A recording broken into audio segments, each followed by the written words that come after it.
in history. Tiene near do abungwan to mache mo akalibario ka pawe beer 2017 March Owango Cuma i Jinja. Cuma ini cuma me yopo reg processing reg part.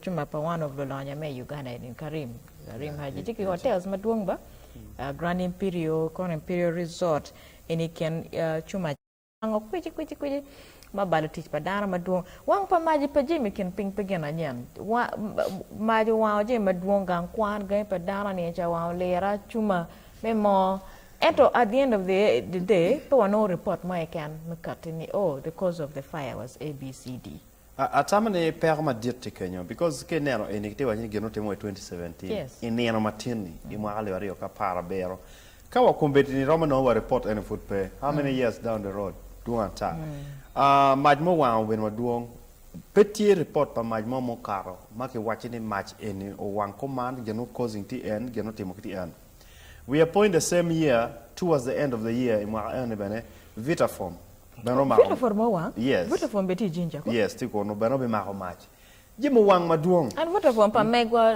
ene magang now inoni ke neno stories pa maj mo time bokumbeti peti gi mo karo maj mo wang mo karo chane ma raj ma let mo bedo tiene mo wang gang palo tiene mo wango to tiene ma tike per me wang kumbe no lo lingo we are going to investigate inero ke kelo kono forensic kono gena ngo gi bieno gi combing the site gi timo gena ngo enter mero wachene nothing like a fire outbreak in Uganda has ever come to a conclusion makwachene match any wanoni spark o akikan o we ko gena command o gena command pol kar te don bara balle ka yik that's the end of the story it's buried with the people manogo losing their lives and that's basically the operation in Uganda. No, we are poi kom maj mo walo tian me budoni. Yeah. Ma ber ma de tian ma lu wuri ne.